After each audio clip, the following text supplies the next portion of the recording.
cancel culture. A lot of people say it's not true. There is no woke cancel culture. I'm going to prove in a sec that it is. But before, please subscribe and donate to keep this on the air. Greg Piasetzki is a history buff. You're a lawyer.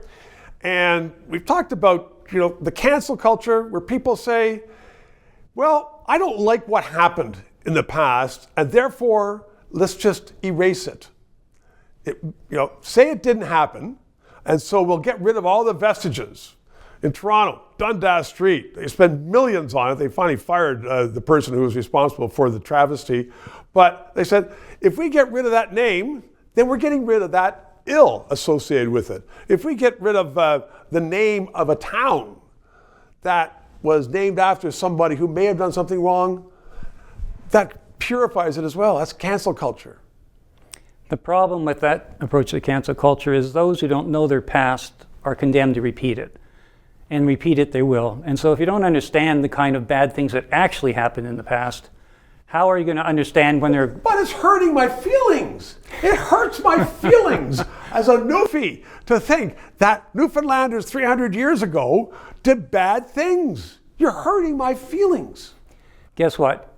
Hurt feelings don't count for much in the big picture. What's important is that we understand the threats that are always around for any society, any democracy or not, and we have some way of preparing for them because we can see what happened before. So Greg, tell me then, how is this cancel culture taking over our culture? We have officials, we have prime ministers, we have everybody who's buying into it.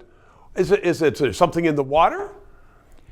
I think there are changes that happen in society that are bigger than any one person, and I lived through the 60s and 70s when the world felt like it was falling apart. In the United States, there were assassinations of a president's brother, Martin Luther King, a bunch of other people were assassinated. There were major riots, and yet we survived it. 10 years later, wide ties and disco were the issues of the day. So if you're paying attention to the past, it gives you some strength, I think, to overcome troubles when they come, because you've seen in the past they could be overcome. They can be overcome. Is our society now, is it just blowing it out because they don't want to acknowledge that there were things wrong in the past? Are they trying to avoid it, and therefore we are going to be a weaker society as a result of that? I think without a doubt, if you can't critique any thought, any idea that's advanced, society is weakened by that, because there's a lot of crazy ideas floating around. Then why are so many officials agreeing with that?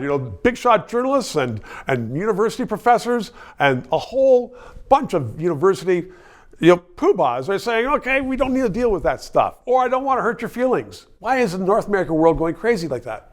I don't have an explanation, but if you let that be your guide, we're all done for. I think you're absolutely right, which is an unfortunate thing going on with universities. Greg, thank you very much. 3 minutes. This show provides independent analysis of the issues. We are not paid by the government. And as I am finding, so much business in Canada relies upon various governments that they don't want to sponsor or advertise on a show which may become controversial, which talks about liberty, freedoms, sometimes criticizes government. I've had guests on that support the government. But people are saying, you know what? We don't want to bite the hand that feeds us, i.e. government, which is why I hope you'll subscribe and contribute to keep this show on the air.